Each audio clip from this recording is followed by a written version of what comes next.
A behavioral involvement of physical force intended to hurt, damage, kill someone or something is known as violence. Violence occurs in different ways. It can be domestic, emotional, sexual, verbal, name them. In this case, electoral violence cannot be ruled out as it occurs in 3 stages of electoral act, that is, before, on, and after. Nigeria has recorded series of electoral violence since the emergence of democracy. It was on this premise that the Foundation of Partnership Initiative in Niger Delta, PIND Foundation, a non-governmental organization, collaborates with Akwa Ibom State Multi-Stakeholders Forum to hold a one-day press briefing on the theme, Strengthening Community Stakeholders and Network for Effective 2023 Elections Incidents, Monitoring and Response Mechanism. This was to build a synergy for constructive engagement to avert electioneering challenges that may result in violence at pre- and post-election phase.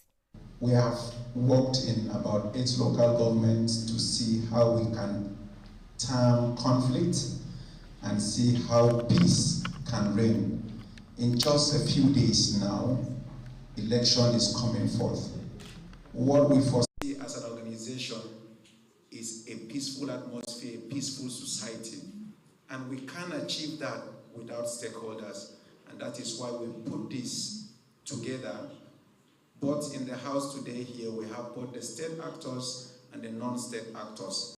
Let's see how we could work together to make sure peace is existing in Akwa Ibom State, irrespective of the tense environment.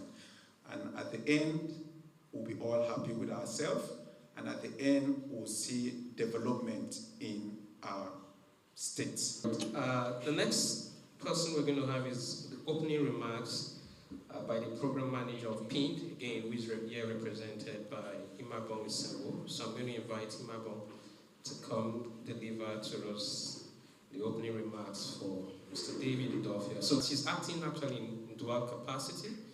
She's also going to be taking the goodwill message for P4P at the same time. So please welcome Imabong Isenwo.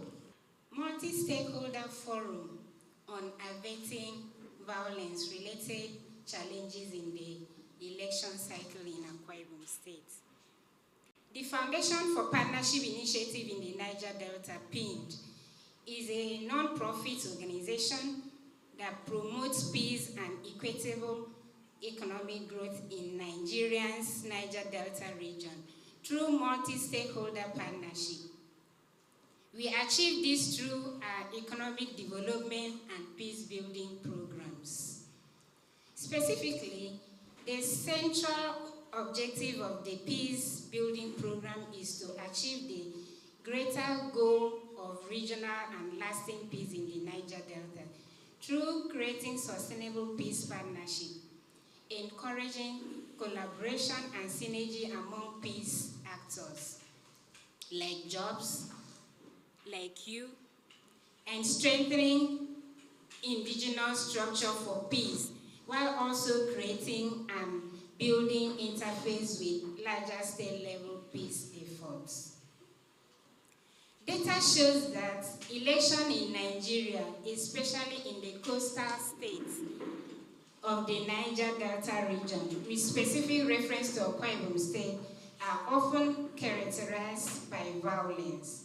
This is because access to power in the Niger Delta brings economic and political benefits due to derivation formula that favors all producing states in the region. If election-related conflicts are not intentionally addressed appropriately, they could worsen and escalate into violence and could derail peace and development in the states. This informed the need for this strategic engagement of community influencers and other stakeholders to advise and take proactive actions to prevent, mitigate, and resolve conflicts in the states. Through what we christen the Multi-Stakeholders Forum on Averting violence-related challenges in the election cycle. The Multi-Stakeholders Forum is a multi-level conflict management strategy, top, middle range, and grassroots leadership. Based on the principles of local ownership and inclusive participation, the central goal to promote the sustained social cohesion and peaceful coexistence during the electoral process and beyond. It emphasizes the achievement of the sustainable peace and a multilateral engagement with the political parties, candidates, and critical positive influencers and conflict mediators in their respective communities. Thus, the need for sharing of ideas and relevant stakeholders and how to attain a peaceful, fair, and credible voters acceptable elections in the various local government areas. We are also holding similar events in other Niger Delta states, election conflicts, hotspots, and Delta and rivers simultaneously. For Akwa Ibom State, at the end of the day, we would have familiarized participants with YOFC and pinned multi-stakeholder conflict management strategies for peaceful, credible, fair, and people-oriented electioneering process. We are optimistic about the outcomes of the forum, especially in its potentials to improve peace, social cohesion, and economic development during election period and beyond in Akwa Ibom State and Niger Delta. On behalf of the State Executive Committee and entire members of Partners for Peace in the Niger Delta, I wish to congratulate Youth for Change Initiative and the Partnership Initiative in the Niger Delta, PIN, for putting together this enormous, important program. I commend all the participants for keying into the effort, and I wish us all fruitful and beneficial engagement. Peace. Yes. Peace. Yes. Remember what you leader told? Yes, so we go enter there, scatter everywhere. Nothing will shell. Oh shit, wait for there. Calm down. Jonah, no Johnny. Johnny go school. He suffer for 4 years, come finish. Now so he begin to dey find work. Them say work no dey. Oga politician can't take Johnny as a boy. Johnny can't dey follow politician. Can't dey form Mike Tyson. Election come, they give am gun. Carol dey she come am for body. Now so Johnny can't dey form boss o. They act like say tomorrow no day. Now so he come boss. Johnny drop like foul. All in dreams die. I beg.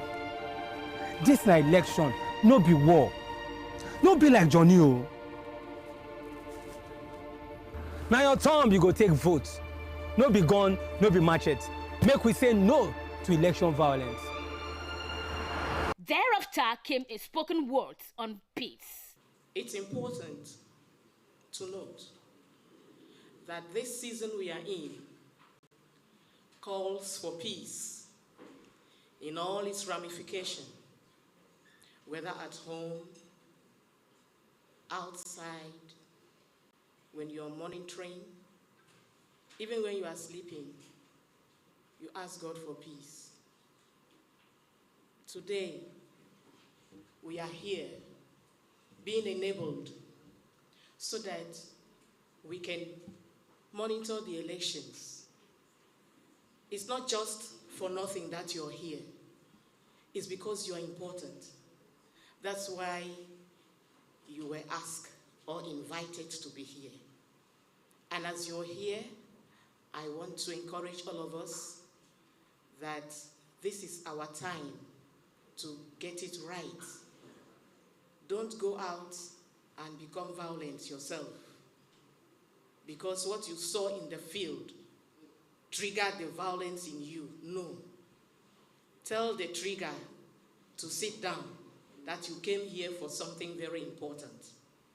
Let's turn the table for peace. We have just heard of Chartered Institute of Peace and Mediation. Who says we cannot have Chartered Institute of Peace Monitors? We can have it because we are more than enough to form the institute, aren't we? Distinguished ladies and gentlemen, ONEP stands for peace, and we are spread across West Africa, as you have heard. So being here is part of the peace building, and I want to encourage us, wherever we find ourselves, to be peacemakers, whether it's election, whether it's family, or whether it's work. Wherever we find ourselves, I encourage us to become peacemakers. Two, the police is saddled with the responsibility of providing the needed security. Violence is not worth it. Let's just forget about violence in this election. Violence is retrogressive. And then let's take this message, let's pass this message across. See, it might not be you, but violence has a multiplier effect. It trickles down, it trickles. It's either a neighbor, a brother, a sister, somebody you know, somebody somewhere will be affected if you decide to carry out violence. And it can be executed, violence can be executed within a very short period of time. You can destroy it very quickly. But when you now see how long it will take to rebuild or to heal, it's always very hard. I want to encourage all of us as youths. We are the future of this country. I want to encourage all of us. It is our hope that will get us to that promised land that we are looking for. The elections are on. We are all aware of what happened in the presidential elections. And we've learned some lessons. A few people lost their lives because some of the youths too, they have refused to learn, and they want to learn the hard way. But I want to believe all of us sitting here, we are responsible youths, and we look towards to a brighter future for our state, Akwa Ibom State, and Nigeria, our country. So let's play our parts. As you go to monitor the elections, as you go to participate, let us shun violence. It doesn't take anybody anywhere. The people you are even fighting for, they are there, they are safe. Nothing is happening to them. Nothing is happening to their children. But the few of us that decides to put ourselves forward and be involved in election violence, we always end up maybe dead or in MAME or in hospitals. So please, this program is not just for you. Let's spread the news. As we go out for the elections, let us do it properly, orderly, lawfully, the way it's supposed to be done. I wish us all very peaceful deliberations and successful deliberations too, so that at the end of the day, we wouldn't just come here, sit here and discuss and go back, but let us take something, useful lessons home. And as we go home, let us spread the message.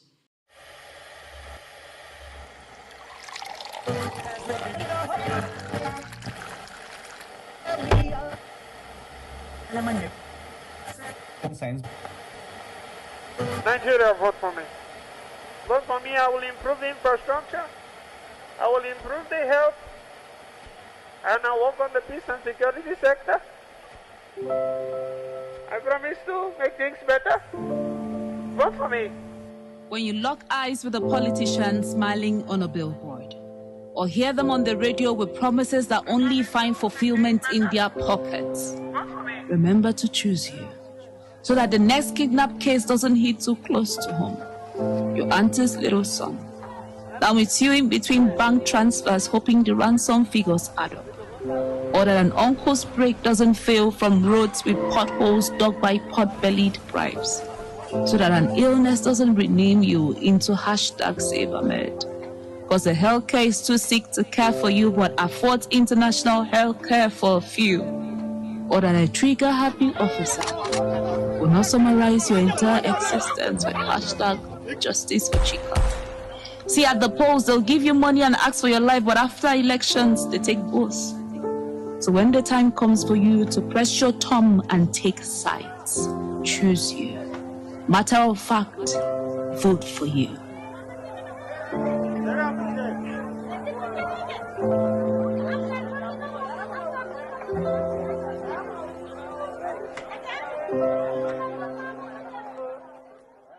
There was a paper presentation written by Barrister Mfon Edemekong on the topic Adverting Electoral Violence Challenges, the Role of Critical Stakeholders in Akwa Ibom State, and was presented by Barrister Emmanuel Essien. Barrister Mfon Edemekong is unavoidably absent. I have the honor of standing in for her. So this is a paper presentation on averting electoral-related violence, the role of critical stakeholders in Akwa Ibom State. The 2023 general election season in Nigeria is clearly in full flight. A few days away from the Presidential and National Assembly ballot, and a few days away from the gubernatorial and state assembly vote, it could be said rightly that we are in the thick of election season. As is common with electoral processes in Nigeria, electoral violence has unfortunately been a talking point again. And once again, one might say, a veritable challenge to our democratic progress. From the pre-election season to the present, and hereafter, keen followers of socio-political trends in Nigeria know to expect grabbing headlines on clashes and controversies associated with political activities. An effort such as this by YOFC and PIND to focus attention on this malady with a view to eliminating at least minimizing the present danger to our democracy is truly worthwhile. Some causes of electoral violence in Nigeria. 1, inflammatory language. Some call it hate speech. Others call it ill-motivated focus on persons rather than issues. Poor political or campaign communication by various political actors and their agents, spokespersons, and surrogates have led to electoral violence. In this era of abundance of mass media tools, this long-standing problem has sometimes found escalation in variety and impact. Untruths, half-truths, insults, and outright misinformation have in this election season, as in the seasons before it, done some damage.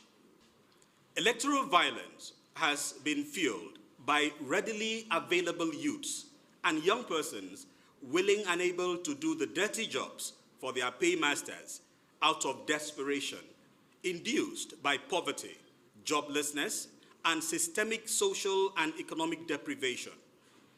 More often than not, the active perpetrators of electoral violence are themselves unwitting victims of drastic disparities in access to opportunities in our society. What's happening here? Amo, you know not bad. Did you deliver the target?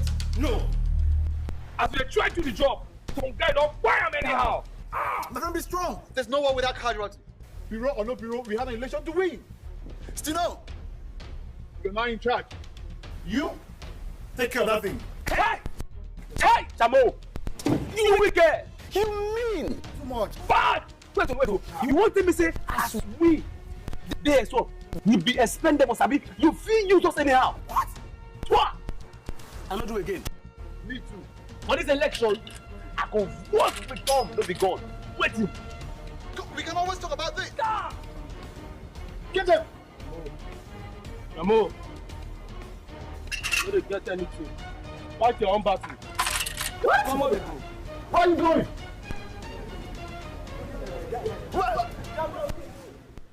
And last, not the least, lack of internal democracy and ignorance of the rules.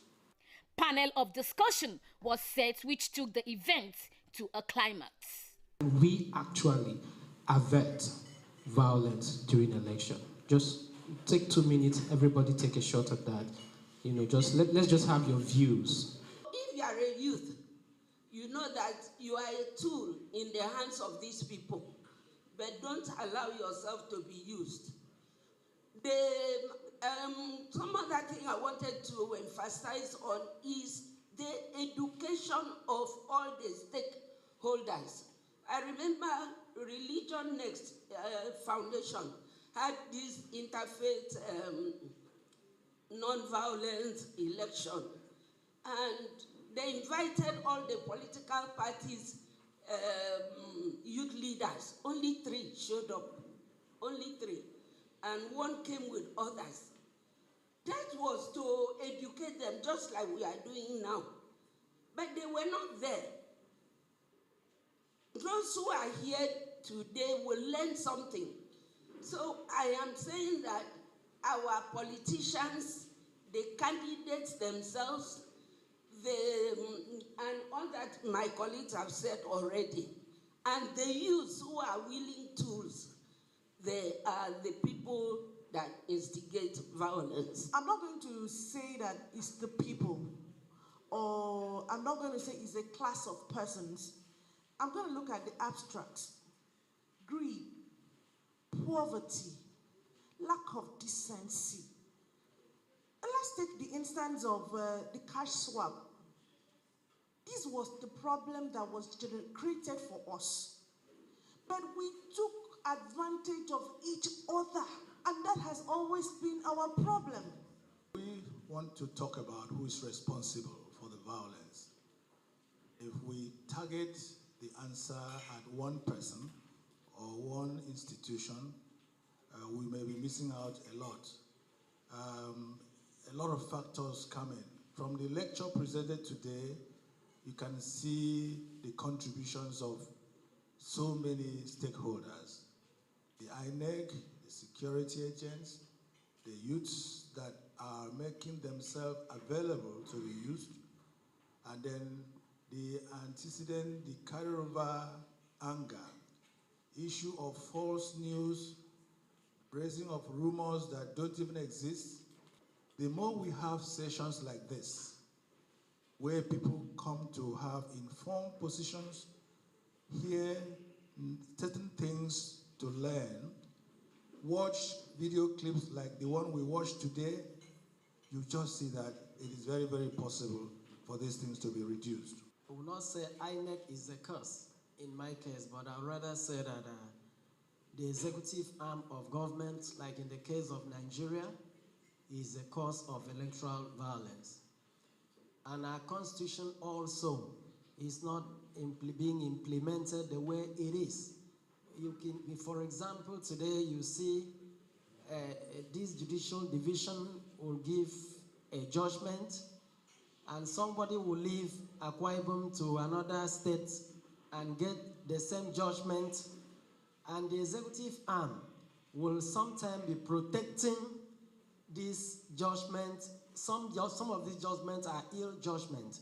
So if the executive arm allowed the INEC to be independent, as the name of the institution implies, definitely election violence can be averted. As far as this election is concerned, number one thing you can do is go out and vote. The interactive section of question and answer brought the briefing to an end. We have noticed elections in several years, but I must give it to those that were on the field. They did a good job. But what we experienced in this country was the end product. The end product is the problem. Why? Because all those that came to conduct the elections, there was something like violence in some places. Why? Because they were following the processes of the election. Accreditations and voting proper. But the problem we are all facing today is the integrity test on the individual. Here we are talking about strengthening an individual. So now you will see that why we are where we are today is the leadership of the institution. I want to say that the whole issue of exit violence boils down to one particular point, and that is the issue of corruption. That is the issue of corruption. And this corruption starts from the individual, from the home, from the family. Because it is what a person is at home that the person takes out. Even to the institutions. If somebody is corrupt, I was surprised in the last election that I sat with someone that came to vote, said that this election I'm coming, if somebody does not give me money, in fact, the highest bidder is the person I'm voting for. Yes, that is the mindset. So they are not coming out to vote, they are just coming to get the money. Vote your conscience. Vote you. Say no to election violence.